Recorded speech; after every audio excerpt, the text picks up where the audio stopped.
राजस्थान के पूर्व मुख्यमंत्री और वरिष्ठ कांग्रेस नेता अशोक गहलोत ने एक बार फिर केंद्र की नीतियों और स्वतंत्र संस्थाओं की कार्यशैली पर सवाल उठाए हैं। इस बार गहलोत ने सीधे चुनाव आयोग को निशाने पर लेते हुए उसकी निष्पक्षता, आचरण और लोकतांत्रिक जिम्मेदारी पर गंभीर आरोप लगाए हैं। उन्होंने कहा कि देश की लोकतांत्रिक व्यवस्था दबाव में काम कर रही है और ये बेहद चिंताजनक संकेत है। जयपुर में मीडिया से बातचीत करते हुए गहलोत ने कहा कि चुनाव आयोग का व्यवहार अशोभनीय और अभूतपूर्व है, जैसा पहले कभी देखने को नहीं मिला। उन्होंने कहा, ये देश किस दिशा में जा रहा है।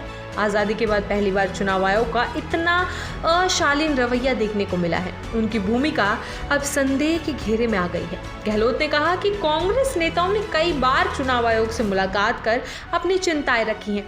हो सकता है कि उनकी बातों से आयोग सहमत ना हो, लेकिन ये उनकी जिम्मेदारी है कि वे हर राजनीतिक दल और नागरिक को समान रूप से सुने और सम्मान दें। उन्होंने चुनाव आयोग के ताज़ा रुख को लोकतंत्र के लिए निंदनीय और दुर्भाग्यपूर्ण बताया। गहलोत ने खास तौर पर बिहार विधानसभा चुनावों को लेकर उठे सवालों का जिक्र करते हुए कहा कि आयोग द्वारा 25 दिनों में 8 करोड़ मतदाताओं की सूची तैयार करने का दावा न केवल अव्यावहारिक है, बल्कि इसके पीछे कई गंभीर आशंकाएं हैं। उन्होंने इसे चुनाव आयोग का नया शिगुफा कहा। गहलोत ने बताया कि पटना दौरे के दौरान उन्होंने वहां के आम लोगों में इस विषय को लेकर गहरा असंतोष देखा। मेरे ड्राइवर तक कह रहे थे कि उनसे जन्म तिथि का प्रमाण मांगा गया, लाखों लोगों को सूची से बाहर किया जा सकता है। ये पूरी प्रक्रिया एक तरफा और भेदभावपूर्ण लगती है। पूर्व मुख्यमंत्री ने चुनाव प्रक्रिया से विपक्ष को बाहर रखने की प्रवृत्ति पर सवाल खड़े करते हुए कहा कि नीतिगत फैसलों में विपक्ष को शामिल न करना लोकतंत्र के लिए खतरनाक है।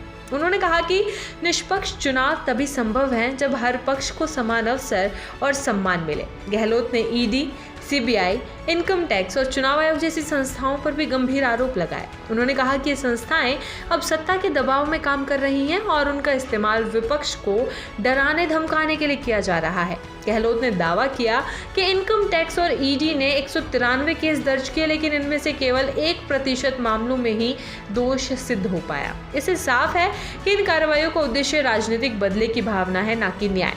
अशोक गहलोत ने राहुल गांधी द्वारा महाराष्ट्र चुनाव के दौरान उठाए गए सवालों का भी जिक्र किया, जिनका जवाब चुनाव आयोग नहीं दे पाया। उन्होंने कहा, ये दुर्भाग्यपूर्ण है कि जब विपक्ष वैध मुद्दे उठाता है तो संस्थाएं जवाब देने के बजाय चुप्पी साध देती है। ये लोकतंत्र के लिए अच्छा संकेत नहीं है।